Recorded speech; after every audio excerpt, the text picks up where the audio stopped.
But you are going to need something to push tickets, collect numbers, get names, all that kind of Already stuff. add them to your CRM once they Exactly. book their Exactly. entry. Yeah. Free or paid tickets. Exactly. Just So saying. you can do all of that. And look, even with us, like we realized that a lot of spaces that use our software may not necessarily want to use our events module, because they have, again, a lot of the time what you're competing with is status quo. Like, I love what your software does, but I actually do this for events and this works quite well with me. So we have the ability to actually create redirects to those from our software as well. So if you do land on a Baseworks event, it'll be a book now button and it will drive you off to whatever meeting system or event booking system that you have. But come back to the original point, I suppose, have something that will collect the information, whether that's Eventbrite or our own software or something like that.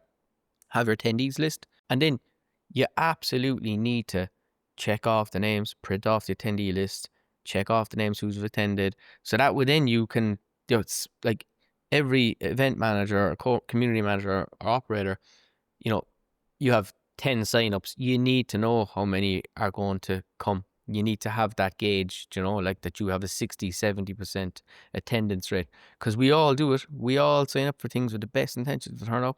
But as an operator, it's key for you to understand, if you have 100 people signed up, how many are actually going to come. Because that all pushes back onto budget. And that all affects the catering bill. It all affects, and all the things attached and the costs and the things, how many pod tables you might have to rent out, the time you spend setting up the room, how many chairs do we need, so you need those metrics. So, getting the bookings is one thing. Making sure then that you're measuring how many people have come is another.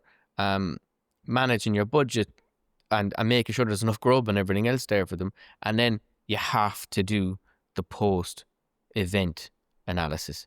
You have to, what did we do right? What did we do wrong? What could we have gone better? Some operators are very good at sending out feedback forms, or actually printing off feedback forms and having people thank them again at the tail end of the event, thank them for attending the event. Give us a little feedback if you wouldn't mind. It's all anonymous, and then you spend some time going through that. And all you're doing there is educating yourself to run more effective, more efficient, and more cost-friendly events.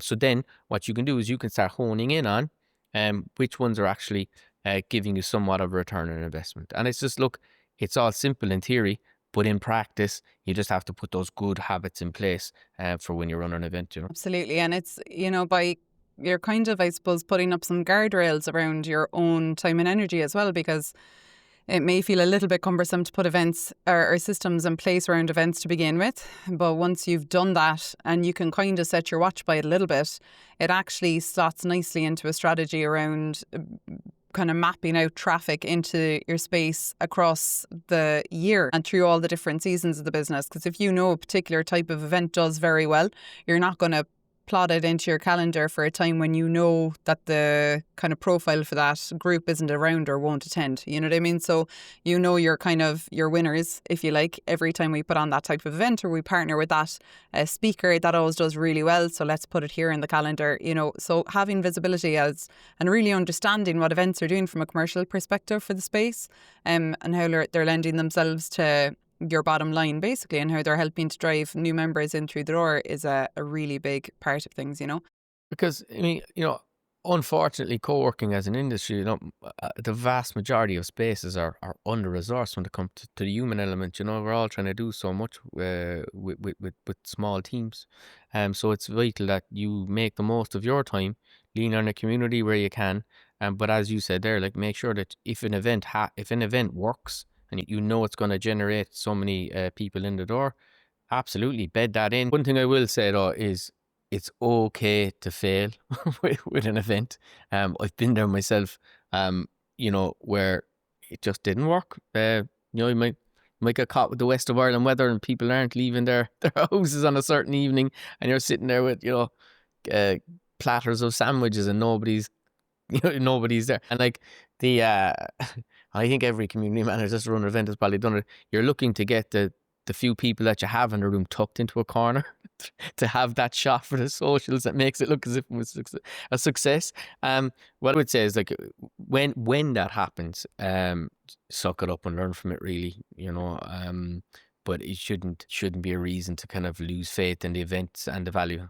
Thanks for tuning in to Flex That Works. If you enjoyed this episode, don't forget to follow or subscribe wherever you get your podcasts so you don't miss our next episode.